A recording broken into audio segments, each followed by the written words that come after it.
Պարոն Բալասանյան, մենք օգոստոսի 8-ից հետևում ենք իրադարձությունների զարգացման այդ Վաշինգտոնյան փաստաթղթի ստորագրումից հետո եւ ինչ որ ընթացք Ադրբեջանի նախագահն էլ մտել էր այդ իբրև թե խաղաղության օրակարգի մեջ, ագրեսիվ հայտարարություններ չէր անում եւ վերջերս փաստորեն դուրս եկավ այդ օրակարգից, առնվազն 1-2 հայտարարությամբ հայտարարելով, որ Սևանալիչ գոյություն չի ունեցել, դա գոյության է ադրբեջանական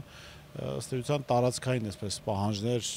ներկայացնելով Հայաստան կամ առնվազն դրա մտադրության մասին հայտարարելով։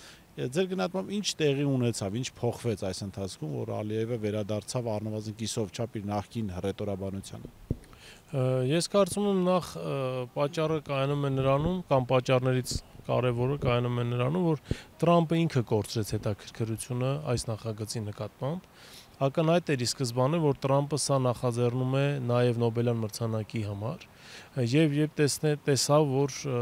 դա չի ստացվում, ըստ էության կորցրեց իր հետաքրքրությունը, բացի այդ իմ կարծիքով Ալիևը ստացել է Տրամպի մոտ ինդուլգենցիա եւ առնվազն կարող է իրեն թույլ տալ նման հայտարարություններ անել, շատ լավ իմանալով, որ հայկական կողմից որևէ պատասխան չի ստանալու, եւ նաեւ Ուիտկոֆի նախորդին արված հայտարարությունը Տրամպի եւ Ալիևի զրույցի մանրամասների վերաբերյալ առնվազն այնպիսի տպավորություն է ստեղծում, որ Ալիևը Տրամպից ստացել է carte blanche եւ Տրամպից ստացել է հավաստիացում, որ Հայաստանից որևէ պատասխան բոլոր այդ հայտարարություններին չի լինելու։ Իսկ Ալիևի վարքագիծը ըստ էության ոչ թե մի մասի, այլ կարելի ասել բովանդակ Հայաստանի գոյության փաստն է դնում կասկածի տակ, պարբերաբար Հայաստանի Հանրապետության տարբեր հատվածների վերաբերյալ ինչ որ անուններ, նոր անուններ ներկայացնելով եւ դա ադրբեջանական համարելով։ Նիկոլ Փաշինյանի սկզբնական արձագանքը դրան այն էր, որ Հայաստանի նկատմամբ նման հայտարարություններ հնչում են, քանի որ Հայաստանի խորհրդանում ընդդիմությունը Արցախի դրոշներն է տեղադրել, բայց հետագայում արձագանքը փոխվեց մի փոքր, հայտարարելով, որ այն քարտեզներին, որին հղում է անում Ալիևը, այդ քարտեզներում չկա Ադրբեջան, բայց կա Հայաստան։ Նախնական արձագանքը ինչով էր պայմանավորված, այս նոր արձագանքը ինչով է պայմանավորված։ Կարծում եմ Փաշինյանը հույս ուներ նախնական արձագանքի դեպքում, որ Ալիևը սա ինչ-որ կերպ կգնահատի եւ կդադարի Հայաստանի Հանրապետության հասցեին նման հայտարարություններ անել եւ նման որակումներ տալ։ Բացի այդ, ես կարծում եմ, այստեղ նաեւ նախընտրական շրջանն է իր խոսքը ասում, շուտով վաղ շաբաթում են ընտրություններ, հետո համապետական ընտրություններն են եւ որևէ բան չպատասխանել Ալիևին, Փաշինյանը շատ լավ հասկանում է, որ էլեկտորատի վրա է ազդելու եւ ձայներ է կորցնելու։ Դրա համար թեկուզ եւ իր համար միգուցե ոչ ցանկալի, բայց նաեւ Ալիևի համար ոչ ցանկալի, ինքը գնաց որոշակի այսպես պատասխանելու ճանապարհով, բայց ես կարծում եմ այդ պատասխանը մենք շատ ենք ուշացել, պատասխանը շատ շուտ էր պետք տալ, որպեսզի հետո եւ այդ հարցը դրվեր նաեւ օգոստոսի 8-ի պայմանագրի հիմքում, որ կողմերը ձեռնպահ պիտի մնան միմյանց տարածքային տարածքների եւ առհասարակ միմյանց նկատմամբ վիրավորական հայտարարություններ եւ արտահայտություններ անելուց։ Դա չի արվել եւ Ալիևը ստացել է ըստ էության ձեռքերի ազատություն եւ իրեն թույլ է տալիս ասել այն, ինչ իր մտքով անցնում է, իհարկե թիկունքում ունենալով առնվազն Միացյալ Նահանգների եւ Եվրոպական միության աջակցություն, ինչպես նաեւ Թուրքիայի։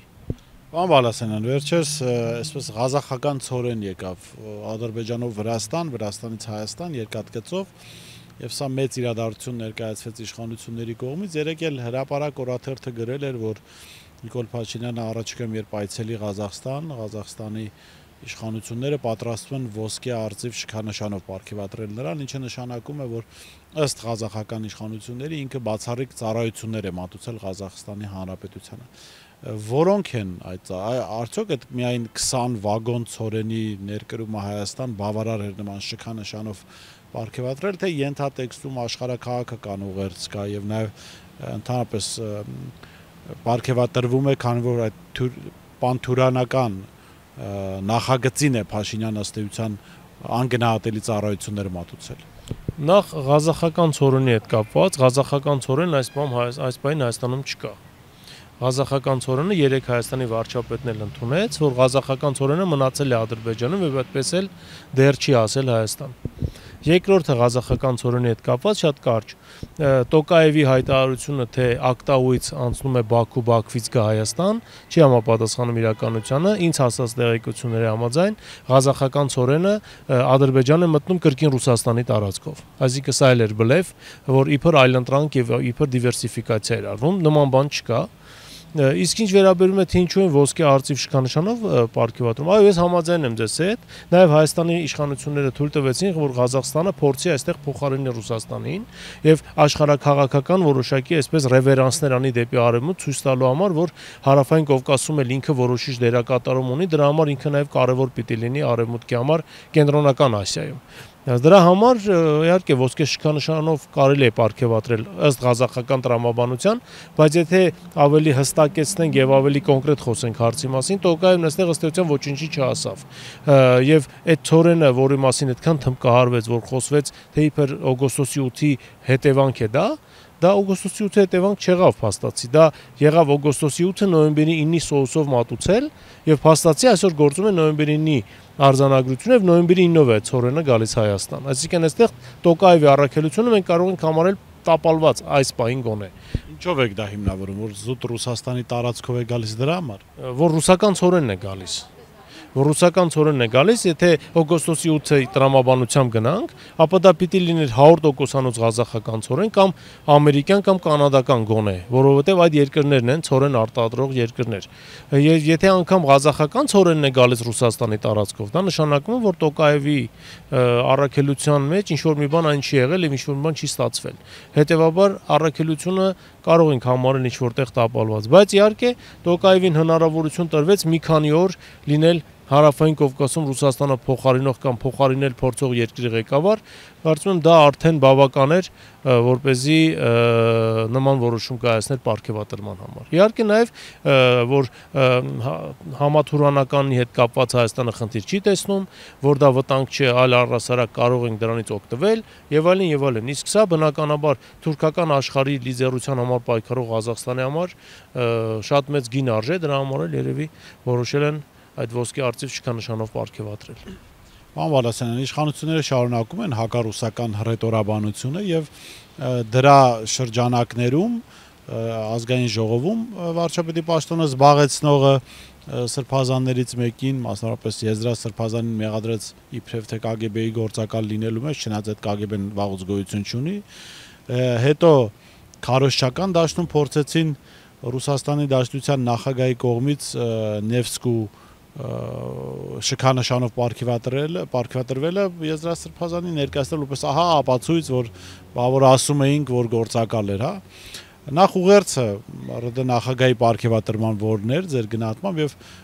արդյոք շատ պրիմիտիվ ճանապարհ չէ հայ-ռուսական հարաբերությունները ել ավելի սրելու։ Վերջից գանք իհարկե պրիմիտիվ ճանապարհ է, բայց սա վկայում է այն մասին, որ բարդ ճանապարհները այս պահին փակված են եւ բարդ ճանապարհներով կարծես չի հաջողվում հասարակության ներսում կրկին բորբոքել հակառուսական տրամադրություններ։ Ինչ վերաբերում է Եզրա Սրբազանի պարգևատրմանը, սա իհարկե իր մեջ ունի խորհրդանշական միտք եւ խորհրդանշական քայլ է, հենց այնպես այդ քայլը չի արվում։ Հետո հիշեցնեմ, որ ռուս ուղղափառ եկեղեցին միակն էր, ով դատապարտեց հայ առաքելական եկեղեցու դեմ կատարվողը։ Մենք դա չտեսանք կաթոլիկ համայնքից եւ երևի թե չենք էլ տեսնի հասկանալի պատճառներով, բայց նաեւ սա նշանակում է, որ հայ առաքելական եկեղեցին իր ուրույն դերն ունի հայ-ռուսական հարաբերությունների զարգացման եւ պահպանման գործում եւ այդտեղ